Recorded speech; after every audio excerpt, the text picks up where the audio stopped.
مصر أرض السلام، الأرض اللي قيل فيها مبارك شعب مصر في الكتاب المقدس، وادخلوا مصر إن شاء الله آمنين في القرآن الكريم. رحلة العائلة المقدسة ما كانتش لمجرد الهروب، لكن رحلة لنشر السلام وأمر إلهي ليجعل الله أرض مصر مباركة.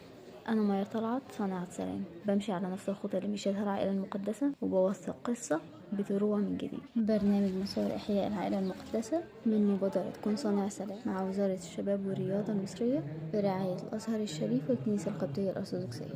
مصر القديمة في قلب القاهرة في منطقة الكنيسة المعلقة، واحدة من أقدم وأشهر كنائس مصر، مبنية فوق حصن بابليون كأنها مرفوعة بين الأرض والسماء.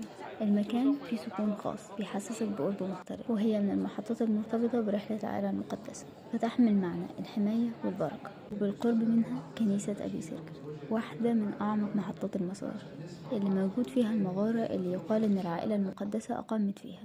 المغارة لحد النهاردة تقدر تنزلها وتشعر إن الأثر لسه موجود. ومن هناك للمعادي على ضفاف النيل كنيسة السيدة العذراء، محطة عبور مهمة في الرحلة. يقال إن العائلة المقدسة عبرت من هنا النهر، ومن أشهر اللي ارتبط بالمكان حادثة ظهور كتاب مقدس مفتوح طافي على مية النيل قدام الكنيسة، مفتوح على صفحة مبارك شعب مصر، وكتير اعتبروها علامة بركة ورسالة سلام.